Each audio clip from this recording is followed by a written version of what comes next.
Hello everyone, it is Sunday night and we are coming to you live from inside of Bat City Comic Professionals in Bradenton, Florida to help you wind down your weekend talking about all of this week's indie and small press new releases. As always, I'm your host Shannon, aka Small Press Shann, here to get you really pumped about some awesome comics. But as always, before we do that, if we're going to wind down our weekend, we have to have some wine. So we are going to be drinking today. This is called Lan. It's a Crianza, it's a Rioja, it's all kinds of things. I'm really excited. I really love Tempranillos and Riojas, and so this is going to be probably pretty good. It says that it's really great with cold starters, pasta, pizza, and barbecue, and I don't feel like enough wines mention that they're good with pizza. And so that's already a selling point for me because seriously, like, you should be good with pizza. Everything should be good with pizza. But we're gonna see what's in it. It doesn't really give us any of the like flavor palette or anything on the description. Again, just kind of tells me that it's good with pizza, but we're gonna give it a go.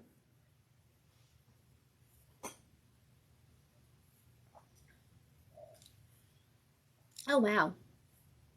I had no idea that that was gonna be what that tasted like. I don't even know that I can describe it.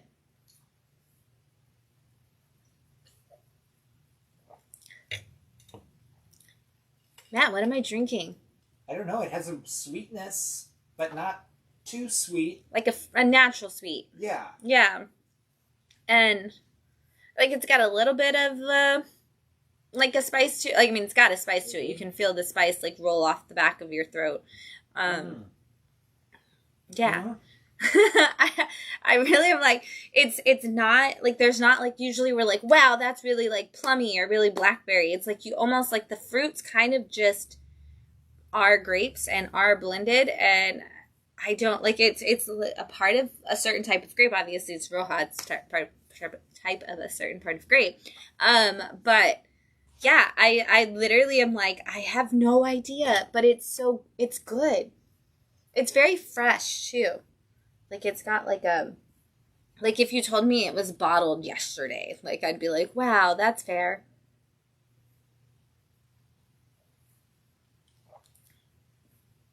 Ooh, a little bit more spice to it the longer it sits out. I have a feeling it's going to be a very spicy wine by the end that has, like, just a sweet aftertaste. Like, I have a feeling it's going to rotate.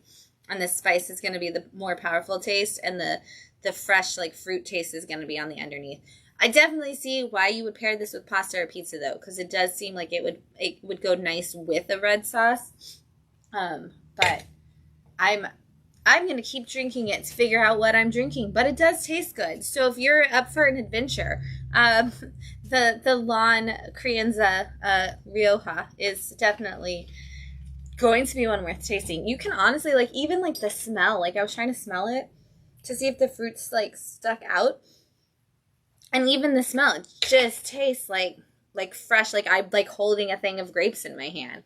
But it doesn't taste like an Italian wine, which is usually very strong on grapes. Doesn't really taste Italian to me either, so it's not those grapes. I don't know. Again, it's going to be an adventure. Before we start talking about this week's comics, just to, talk a little bit about some of the things we did this week. We had a really great time yesterday at the South Manatee branch of the public library for their con. So thank you to David and all of the staff out at South Manatee branch. It was so much fun. We got to be set up in the lobby and talk to all kinds of families and long-term library goers about comic books and graphic novels, and we got to help some people find some gifts and get some stuff for themselves. We were set up right next to our friend Sarah Dean, who is an artist who goes by the name of Dean. I totally meant to bring their zine with me, but it is so cool. Dean's such talented up-and-coming young artist, and I just know that you're going to be like looking at some stuff. If you want to see a picture of like at least the cover work, Santiago did mention it on Santiago Saturday yesterday, so you can check that out. It was one of his Santiago Saturday picks. But Dean is super cool. They're local. They are hand making some amazing zines and doing some great art. So give them a follow. Sarah Dean, artist extraordinaire on the internet. And again, the library system was just so fun. We got to teach some workshops. We got to walk around and just discover the the South Manatee branch of the library, which I hadn't been to yet, so that was super cool. And we had a ton of fun, and so we can't wait for coming back next year with that one and doing more programming with David in the South Branch. And a shout out to our friend Natalie over at that branch, who did such a great job teaching some like a special effects makeup classes, and also hosted all of the gaming tournaments, which got wild for a while. We could hear the like arguments going for like Mario Kart and Smash Brothers for a second there. It was great. Yeah, we had that this week, and then coming up this next week, that we're coming into, we do have a creator meetup coming up this Thursday night. That is at 7 p.m. Just a chance for creators to come in, talk about projects they're working on, make some friends, make some connections. So if you're a local creator of any kind, whether you're into writing poetry or novels or making comics by artist or writing or whatever it is that you do, come hang out and meet some new friends. It's just a free hangout session that takes place in our classroom. And then otherwise this weekend,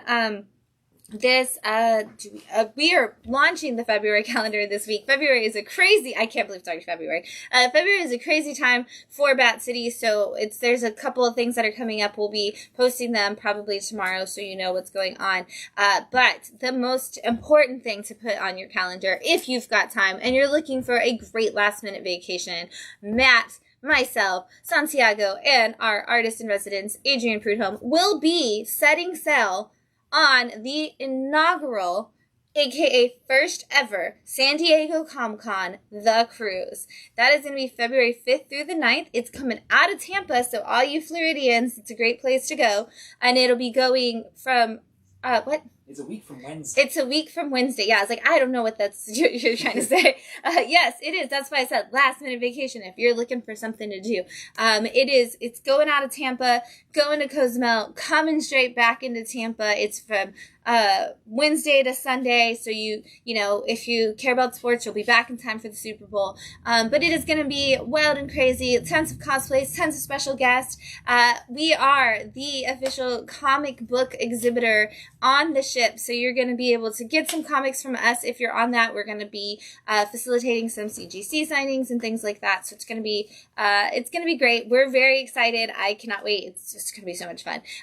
So come and check out. That said, if you are not going on that cruise, we will not be open most of that week. I believe we will be open that Wednesday. Alex will be here to help you get your new releases that Wednesday, but we will not be open the Thursday through Sunday. So if you need your books that week of February 5th, make sure you come on February 5th to get them. Otherwise, they will be here and ready for you when we get back the following week. All of that will be on the February calendar coming out this week. So keep your eyes on that. It'll be on Instagram and Facebook, so you can find that.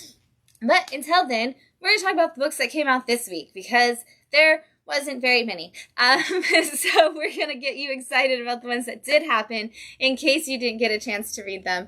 And now you'll know what you have to head out and get. And so we're going to kick it off with Void Rivals, issue 16 from Image Comics, Skybound Imprint, and your Energon universe. So again, as I always say, if you don't know Energon is your Transformers G.I. Joe crossover, and it is cornerstoned by Void Rivals, which is written by Robert Kirkman. So if you are a fan of things like Invincible and The Walking Dead, this is Kirkman's newest story, and it is kind of bringing those two worlds together. The story focuses on two people who are from warring planets who start out as like pilots who are fighting against each other, only to crash land and find out that there is actually literally no difference between them, and that maybe the people in charge of them have been leading them astray for years.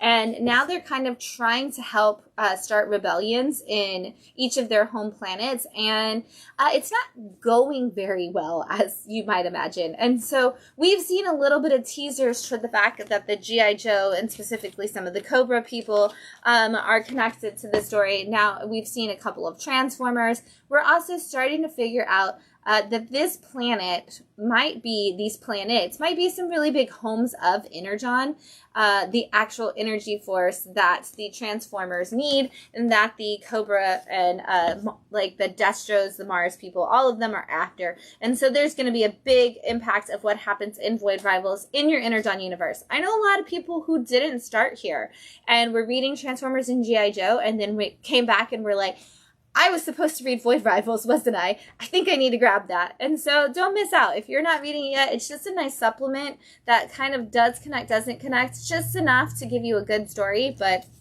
you know, and hey, this one is actually about aliens. So when Robert Kirkman tells you he has a book about aliens this time, he means it. It's not actually about zombies.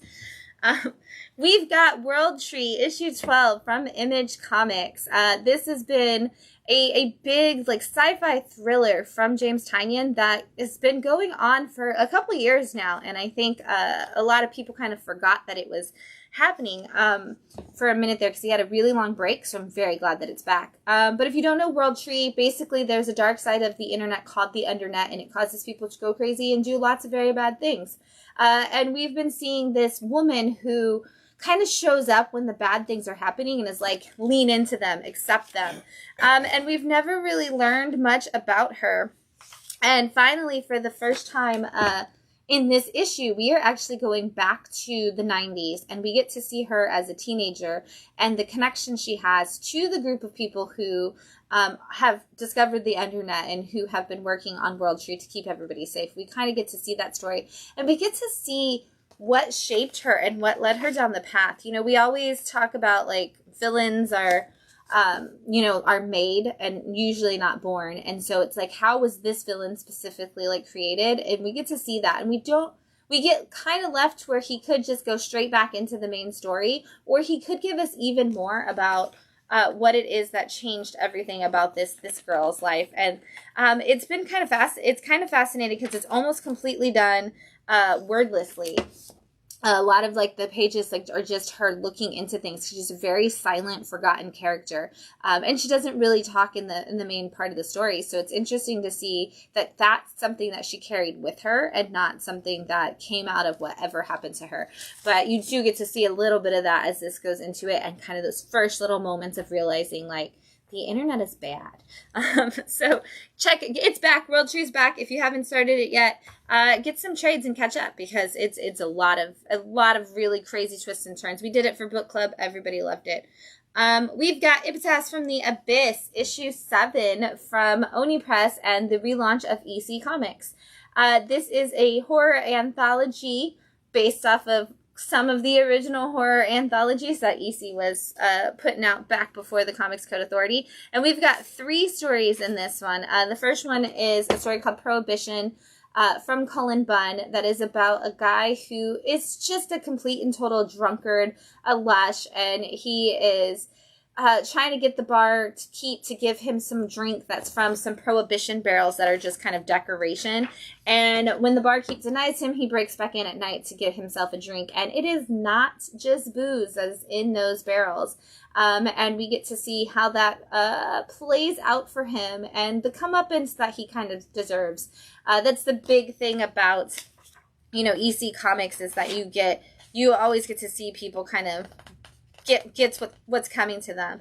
And then we get a story from Chris Condon, who did that Texas Blood, that is called A Slice of Life, or A Slice of the Pie. Now I already forgot. Either way, it's about a girl who is trying to become a filmmaker in old Hollywood, and she wants to be a writer, and she has that classic story of finally working her way up, only to find out that the director and other persons involved at the movie stole her name and her script, and or erased her name and stole her script and claimed the movie was their own. So she has to figure out how to get her own slice of the pie, and remake the movie the way she thinks it should go. And then the last one is a story called It's called Black and Gold Cemetery. That's what it's called. And it's from Jordan Thomas, the writer of Mugshots. And it is all about a guy who really, really, really doesn't like rich people. And he's very bitter towards them. And so he uses his know-how on the farm to take them out in his own little way. And he is like, I never got any handouts like all these kids did and all these people that just get whatever they want. And so I'm going to, you know, take what's mine and take it from them and see what happens. It's really great to see exactly how that plays out for him. And it's all done by, the art is all done by Andrea Moody, which is really cool, because it definitely makes some dark and twisted stuff. This was like all-star lineup. This one had Cullen Bunn as the writer on the first one, with Andrea Sorrentino on art and Jordi Belair on colors, and then we had Chris Condon in the second one, and then Jordan Thomas and Andrea Moody. Like, this was such a big lineup for this issue. So if you missed this issue, you need to grab it and add it to your collection of horror moments. All right, I've been waiting for this one to come back. I'm so excited. It is issue 7 of Drawing Blood from Image Comics. And this is essentially the story of Kevin Eastman and the craziness of creating something like Ninja Turtles and it just blowing up around you. And in this issue, our main character, Bookman, who is essentially the creator of Ninja Turtles, but they're cats, he goes back home because he's got a lot of problems. They're making a terrible movie of his work. He's got some bookies that are after him to take all his money. He's trying to make a theater production. He's got the FBI after him because of some other stuff, and everybody kind of just needs something drastic from him that he doesn't want to give them. And he goes home thinking that it's going to be like the safe space where he can reset and recharge. And his mom just keeps sending in people like from the neighborhood to get his autograph. And it's like a kid comes in and they're like, hey, can you sign this action figure? And he's like, wow, that's cool. Is that your favorite character? And he's like, oh, I have no idea. I haven't seen the movie yet. And he's like, yeah, but from the comics. And he's like, I've never read a comic book. Like, I want to see the movie because I really like that director and I don't know anything. I'm going to show one of the Eastman pages. I don't know anything about the stuff. And he's like, Mom, that kid's not a fan. That kid just heard of a movie from a director that he likes and he wants to see it. They don't care about me. And it's this sad moment because it's like, the mom's like, well, they all love you. And he's like, shows himself, like draws himself essentially as a little kid. And he's like, but Mom, do you? And I was like, oh my God, I'm going to cry. And he's like, I didn't say that because I still can't say that to my mom after all this time. And then his brother comes back and he's just like, nobody wants you here. Mom doesn't want you here. I don't want you here. Go away. And he just kind of learns that lesson that, you know, home isn't exactly what we design it to be in our minds. And sometimes we really want to believe that home is always there and unchanged from the way we idealized it in our heads. But in reality, it doesn't always turn out that way. It was such an emotional issue. It's so great. You know, if you're not reading Drawing Blood, there's a trade of the first 6 issues, I think. So you can catch up. We've got Gotcha Man, issue 6 from Mad Cave. This is based off of the Gotcha Man anime and show from long past. And it is bringing out the Science Ninja team on all of their adventures to stop Galactor and all of his dastardly deeds. But in this issue, we're getting a nice day off. This is the Gotcha Man Science Ninja team going on a picnic. Or at least that's what they think, only to find out that the youngest member of the squad, who has an obsession with looking for buried treasure and pirates and things like that, has found yet another antique treasure map, and he is determined to believe that this one will actually be the one that leads them to treasure. And so he's tricked all of the other members of the team to go out on an adventure with him. And you know what? Kudos to him, because they do find some treasure, and they do have a wild, awesome, fantastic time until they're not, because everybody knows when you find buried treasure, there's all kinds of booby traps and bad things to come.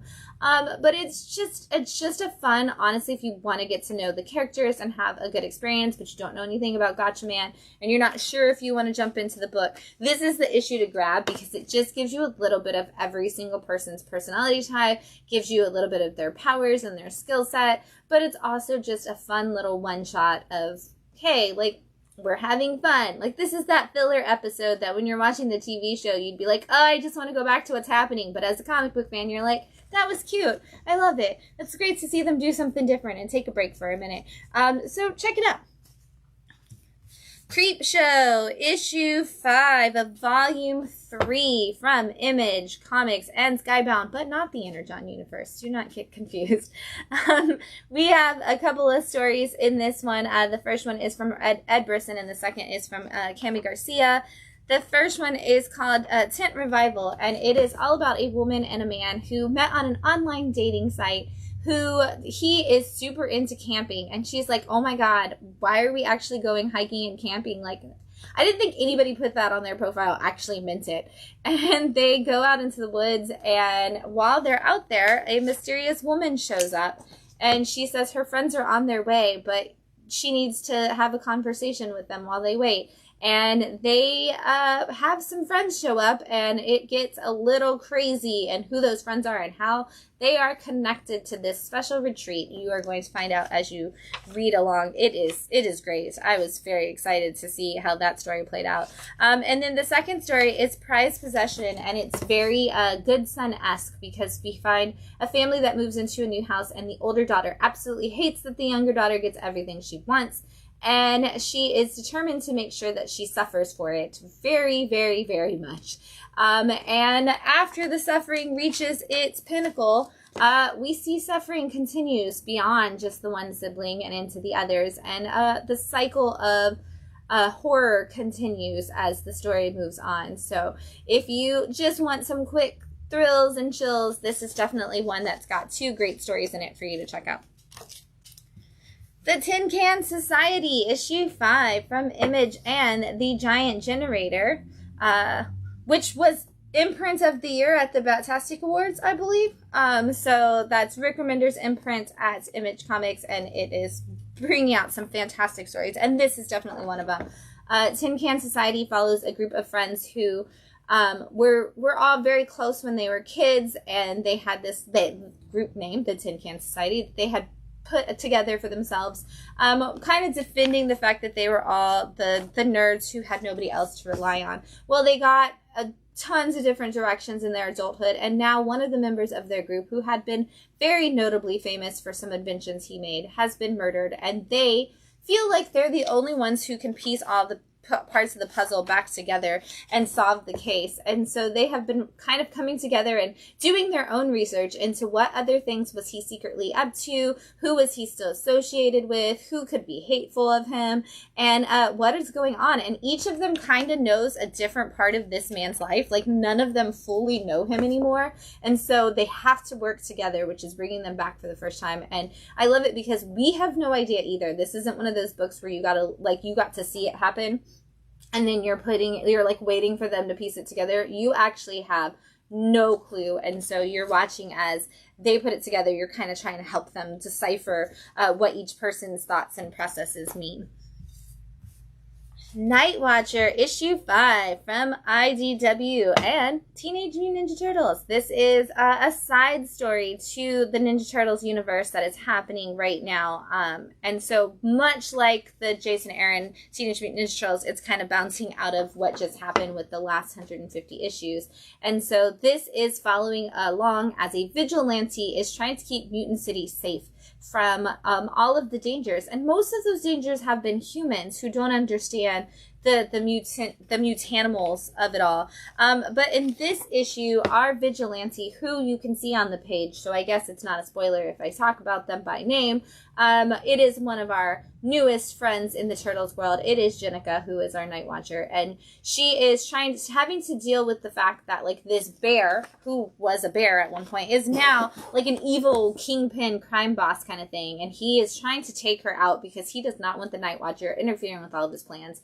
And Jenica is gonna fight him, and she's like, you don't know what you're dealing with. Like, you think that you can beat me, and maybe you can beat Jenica, but you can't beat the Night Watcher. I am an enhanced, like, techno, like, battle person ready to take you out. And he's like, yeah, you're willing to destroy everything for this fight? Like, how's your girlfriend? And Jenica's like, gets really angry and starts fighting back, but then we do actually have to see Jenica face her own life, which is the only thing she has not faced in this entire series. She has been putting off all of the stuff that she was left to deal with in the last of the times we saw her in Ninja Turtles, and now she's finally having to come face to face with her personal life and problems, and she is a mess. Jenica, get it together, girlfriend. You can't save the world if you can't save yourself. So work on you, Jenica, because we're here for you. We got your back.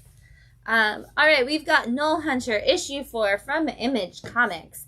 And this is also a Santiago Saturday pick from, I believe it was last week. This is the story of Hercules, but in a cyberpunk fashion. So if you're a fan of Greek mythology, you're going to see a lot of moments that come into play that connect to that. But this is all about a guy who got betrayed by his own leaders, his own parents, the gods, the Olympians, and he has now found himself in a complete revenge kind of mission because his own family has murdered his wife and son, and he's like, I need to figure out a way to get them back. Meanwhile, he's doing the seven labors of Hercules at the same time and trying to essentially prove his godhood to the people in charge so that he deserves to get his family back.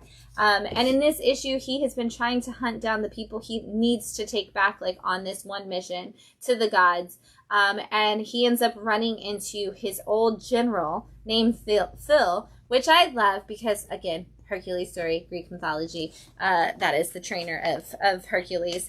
And he realizes that he's not the man he thought he was. He's kind of spineless and a traitor to everything he believed in. And that really just obviously doesn't sit right with him. And so we get to see this having to battle against your own mentor and somebody who meant so much to you, and then also having to battle with the personal demons. But he does have some cybernetic upgrades that have made him pretty strong, but they are not, in fact, strong enough to make him win all of the battles he faces. So we've got Toxic Avenger issue 4 from Ahoy Comics and our buddy Matt Bors. Man, this is my favorite Toxic Avenger property now, I can honestly say. But Matt Bors is just crushing it with this story. And if you don't know, it loosely kind of follows the same story as Toxic Avenger in that it is a young guy who his town gets shrouded in toxic ooze and he becomes a toxic monster. And that's kind of where we kind of stay the most in line with what actually happened in Toxic Avenger, because now he is actually trying to go after all of the bad people. But in this, it actually includes the major media and governmental agencies that have come to town and tried to spin the fact that there is a toxic spill here. Here in this version, Matt has that the whole town is polluted and the water is bad and the air is bad. In this issue specifically, they're all trying to wear a mask and cover their faces because if you breathe in, you get sick and you die or get transformed from this toxic ooze. And so he's trying to save everybody from that, but he's not the only one that's been transformed, and a lot of the bullies have too. And now they are working with the media to try to show that no, there's nothing wrong, everything's perfectly fine. We're happy to be toxic problems for the world. And he's like, we're not okay with that. Our little Avenger here, our hero of Tromaville, he is trying so hard to remind everybody that this is a spin. It is not what is going on. We need to stop these bullies. We need to stand up against them, and we need to do it with maybe a little bit of force, but a lot of heart behind it too. If you haven't read it yet, it's funny, it's fun, it's powerfully messaged, and it's a great companion to both the cartoon and the movie, and modernized to the world now. We've got Hyde Street issue 3 from Image and Ghost Machine.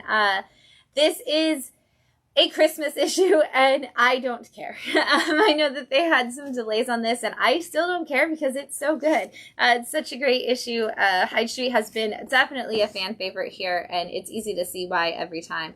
If you don't know Hyde Street, basically, Hyde Street is a place that is everywhere. It is the road that appears when you are a bad person and you have hit the time in life where you must face the ramifications of your actions.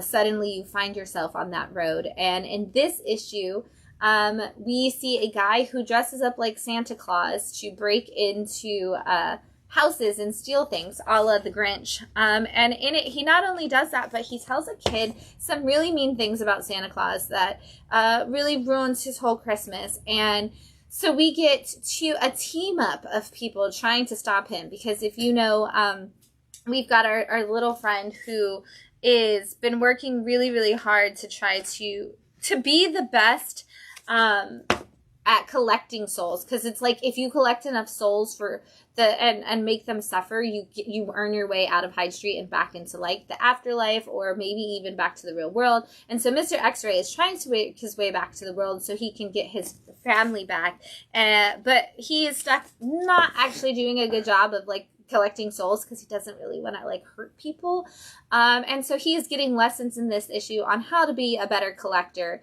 And you know, even with a team up and a great like tag team match going on, sometimes you still lose. And this issue shows us some new players into the Hyde Street game, and it's gonna just make it even harder. And poor Mr. X-Ray, I hope he makes his way back to his daughter someday.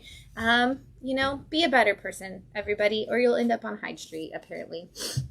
Hour of the Wolf, issue 3 from Mad Cave. And this is part of our Underworld universe, which is, you know, like Revolution 9 and a couple of other really cool stories that are coming out from them.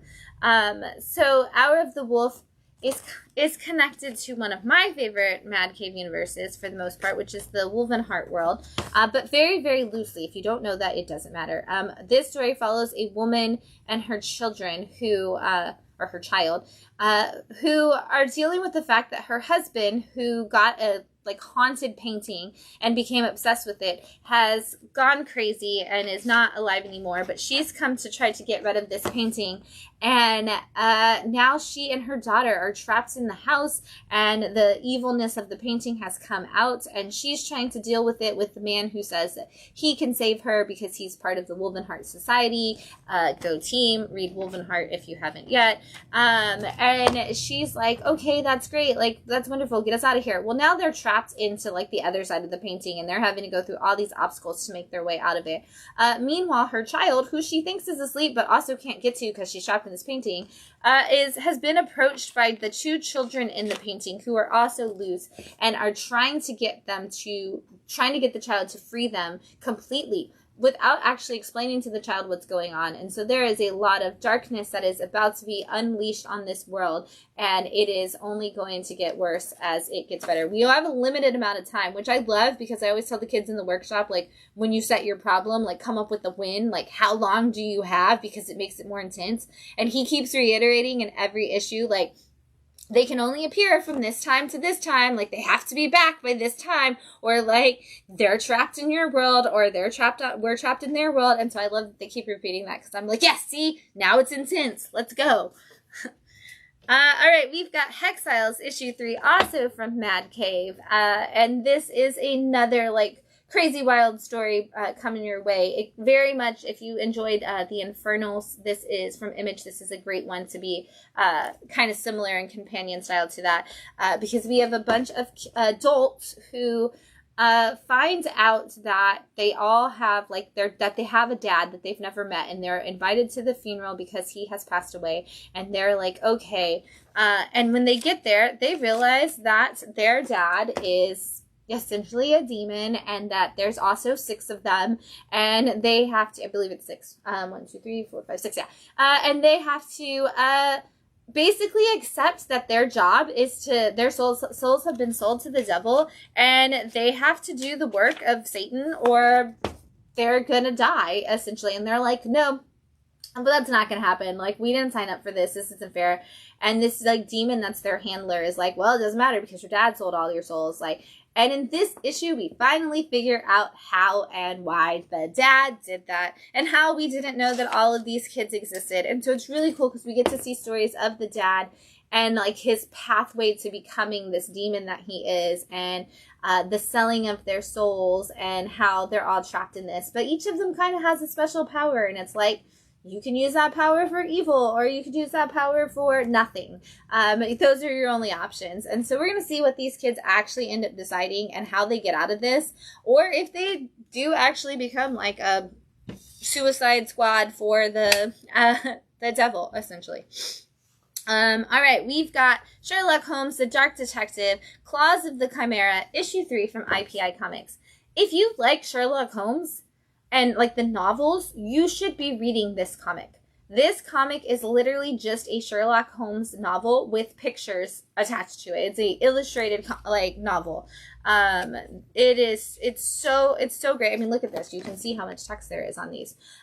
We have been following along as Sherlock Holmes has been trying to solve the mystery of the fact that a man was murdered, and the belief was that it was by a chimera. And of course, Sherlock Holmes is like, there is definitely no such thing. That is a mythical creature. He was probably killed by a person. We need to figure it out. And of course, Sherlock has done all of the things that he's not supposed to do and already been arrested and already had to have Mycroft break him out of jail and use all of his government powers to get Sherlock to do whatever it is that Sherlock does. And Watson has already quit and come back, and all of the normal things that happen in a Sherlock Holmes novel. But they do actually solve the case, or at least we're led to believe they solved the case in this issue and kind of figure out what's going on. But this is issue 3 of 4, and like you get to the end and you're like, wow, that's pretty resolved. So what's going to happen in the next issue? I have no idea. But knowing Sherlock Holmes, he didn't actually solve it just yet. He probably thinks he solved it, and some like loose thread is going to nag at him, and he's going to have to go back and figure out something else again. Fantastic, so much fun. Definitely feels like you're reading Sherlock Holmes. And it, again, if you're a Sherlock fan, you have to read it. It's even like narrated by Watson, as Sherlock usually is. All right, we've got Arcbound issue 3 from Dark Horse Comics, and an incredibly crazy lineup of Frank Thierry, Scott Snyder, and Venom himself, Tom Hardy. I feel like that's his biggest comic book credit, right? We're going to give him that. I think he's Venom. I know there's the other one, but we're just going to go with Venom, right? Okay.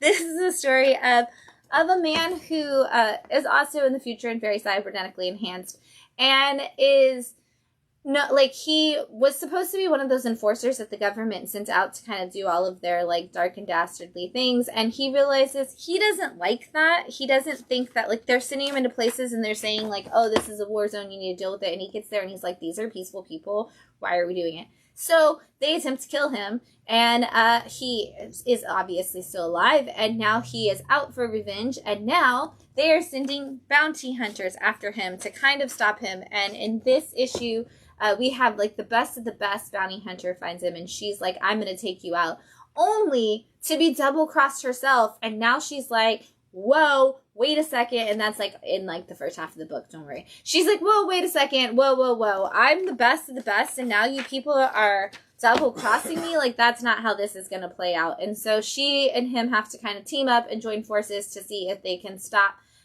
the slew of other bounty hunters that are now coming after the both of them. And I have a feeling we're about to get a very dynamic duo that doesn't necessarily want to work together, but I bet you when Tom Hardy stars in whatever movie there's going to be for this, he's going to fall in love with her. Let's just call a spade a spade. That's probably going to happen. I'm going to take another drink before I hit onto these number 2s and number 1s. This is, again, the Lan Rioja. It is a Rioja. Let's see if it's spicier. Oh, yeah. Oh, that's completely different. I love when they aerate. That's like... Whoa. Yeah. That's like a bowl of spiced... not cherries, but almost. Like it's like spiced cherries. Yeah, if you like took like, you know, Christmas time when people like spice cherries and things like that, like winter fruits, that's kind of what this tastes like. It tastes like a spicy winter drink. I bet if you warmed this up and made like a mulled wine out of this, it would be fantastic. It's really good for a $12.99 bottle. $12.99. Where'd you get this at? Publix. Publix? Yeah, Publix, I think. Yeah, I think so, because they usually put that extra sticker on their imported wines. So, yeah, $12.99. That's a great deal for this wine. It is really good. All right. We've got Synap, issue 2 from Mad Cave. Speaking of Santiago Saturday books, this is one of his favorites recently. This was a pick this week, wasn't it? Was it? I'm saying for you, are you? No, these were only on number 2. Oh, okay. I was like, no, but I think the next 2 books were Santiago Saturday picks. Yeah. So if you want a really good review, you can always check out our Instagram or Facebook and see what Santiago has to say. But basically, we do get the backstory in this issue, which is really great because it talks about the fact that you know, we, as usual, like, have, like, a destruction of the world kind of situation, and we're now in this future-esque society, and basically we've created this one robot system that's supposed to kind of protect us, but they need a child to be the one to be inside of it and to be the protector, and so they've always picked a different person. If you read issue 1, you know that previously it was the sister of the guy that is currently training, and something happens with her, and now he is left to train, and he kind of isn't as good as his sister. Like, she was like the destined to do it person, and he is like the one that is getting to do it person. And so he's like, oh, I know everything. And they're like, okay, do you know this, this, and this, and this? And he's like, I don't know what any of those words mean. And they're like, so you don't know anything? And he's like, well, I know about the Driver 1, the original. And they're like, really? What do you know? And as they're kind of like telling us the story, or him the story, we get to see him learn, and we also get to learn. But we also see him go into this world, and they tell us, like, when you're in the robot's, like, interface, you're going to have memories, and that's all they are, is memories. But we find out that that is maybe not the case, because he actually sees Driver 1, and she's able to interact with him in completely physical ways. Meanwhile, there is somebody who is coming after all of them and getting closer and closer, and we don't really know what their end goal is, but we are going to figure it out. This story is just starting to unfold. We kind of just like gone from setup into action, and yet still getting a little bit of exposition buried in. I think we've talked about that actually from the beginning on our live show, that Mad Cave is really good at putting exposition in issue 2s. And so you kind of like jump into the story and get excited about the characters and the world and everything. And then issue 2 is where your exposition is, instead of like bogging you down too much at the beginning. Still stand by that. They do such a great job of that. And then we've got a new book launching this week, which, again, is a one-shot from CEX. It was mentioned on Santiago Saturday as a pick. It is Trample. And this very much feels like a companion to Tuskers, like, which was about saving the elephants. This is about what happens to the people who go after the elephants. And so we are following along with 2 very terrible poachers who are just like, you're supposed to not like the main dude. Like, very obviously. Like, he is a jerk, and he is an ultra poacher. And he's got a partner who's been poaching with him for a long time, and she's kind of starting to have second thoughts. Like, she's like, my son really likes elephants. Like, that's kind of his favorite animal now, and I feel really bad for, like, what we're doing. And he's like, well, you shouldn't, because the people here aren't using them properly, and we're getting stuff out of them that we should. And then they go out into the wild to try to hunt elephants, and they end up catching a baby elephant instead of the mama elephant that they plan to. And guess what? It's too bad, because now mama's mad, and mama elephant is going to make sure you know that you should never hurt her babies. And there's a reason this book is called Trample. I'm not going to show you anything, but this could have easily been 100% could have been a creep show story, because it was so like, you're gonna get your comeuppance, and I'm gonna cheer when it happens. And you should, because it's great. All right, we got picks of the week coming your way, and I'm trying to decide what order I want to go in. We'll go this order. First up, we've got the end of Godzilla Monster Peace Theater. I didn't want it to end ever, but I'm here to say that it is ending, and I'm not happy. Tom Scioli, IDW, why must you break my heart? I thought we talked about this, and it was going to happen for forever. But here it is. But you know what? If you're going to go out with a bang. And he does just that. So if you don't know Godzilla Monster Peace Theater, it's basically been like The Great Gatsby, hence the shirt. It's been about Jay Gatsby from The Great Gatsby and Daisy going after Godzilla, who approaches through the green light off of Gatsby's back dock.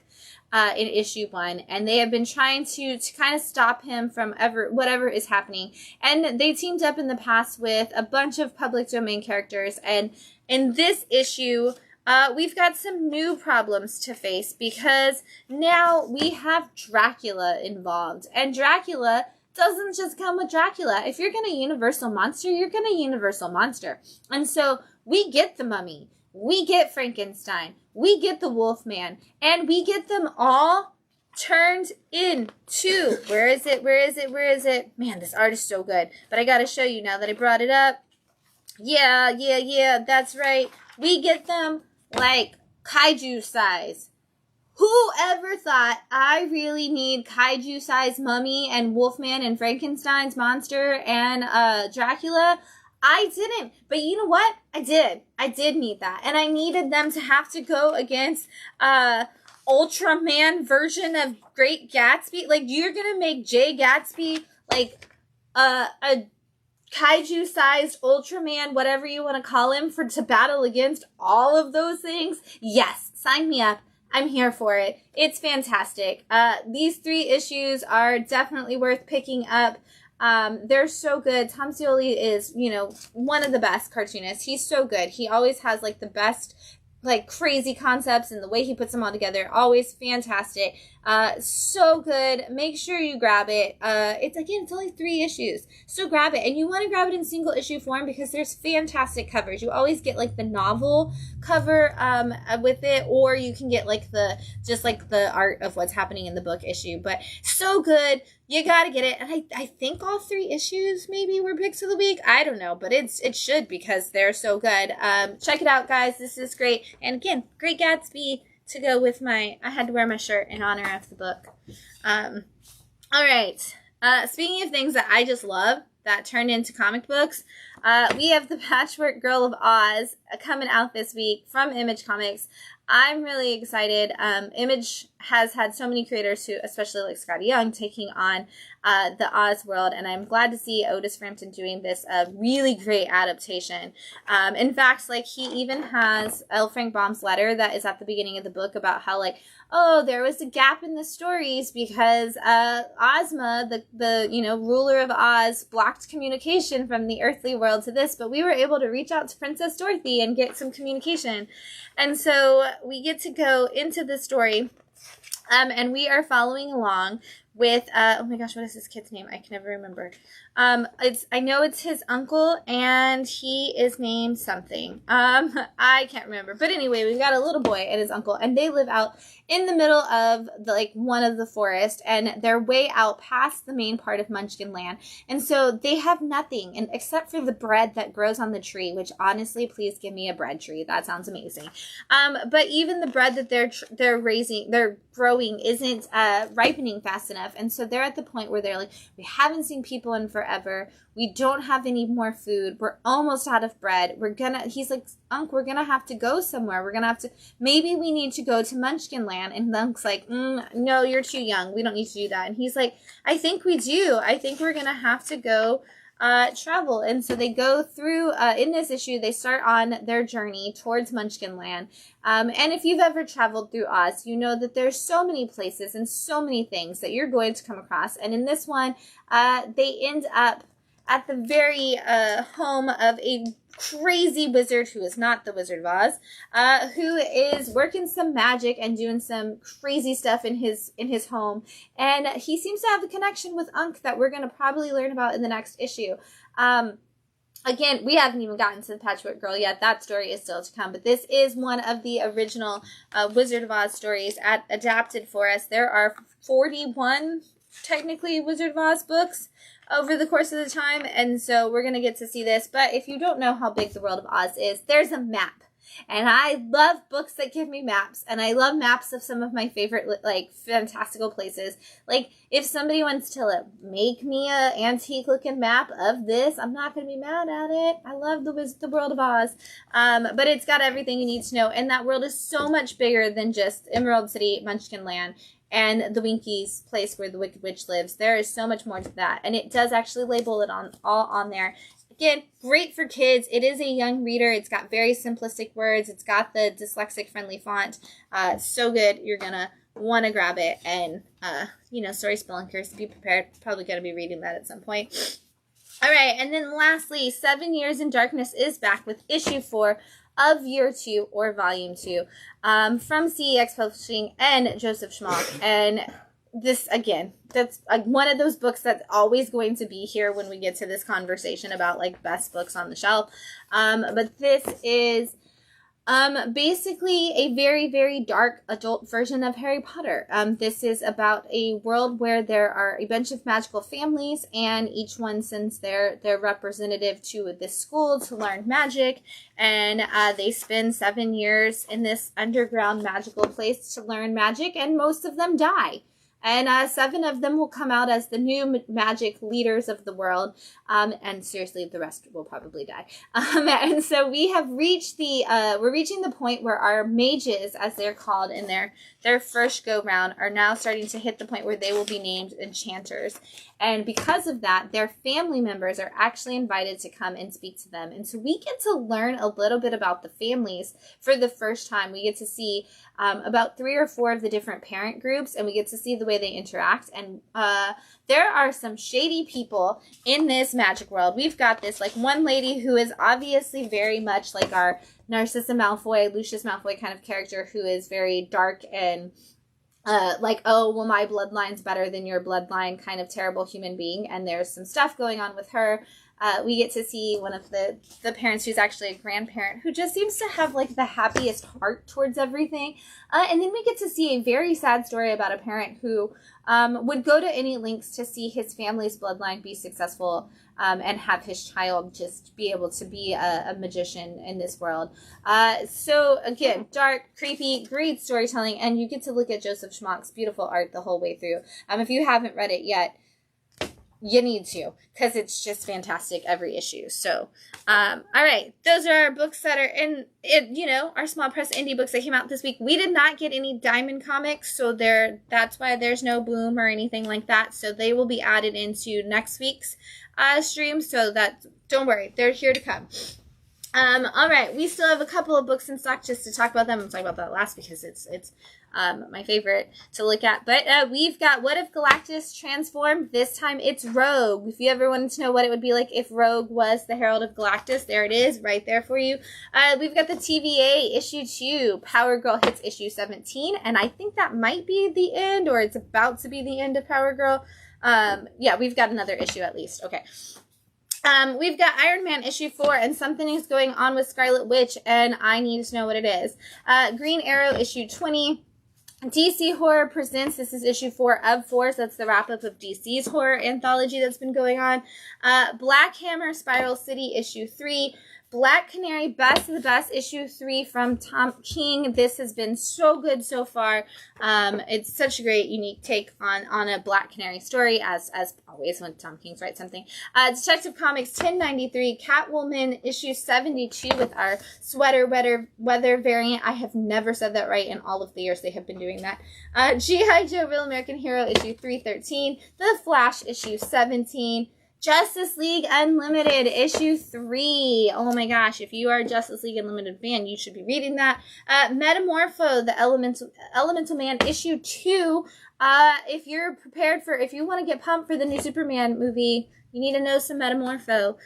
We've got Scarlet Witch issue 8. We've got King Spawn 41. We've got Rat City issue 10. Amazing Spider-Man 66 with that Fantastic Four little homage to, you know, old Spider-Man and things.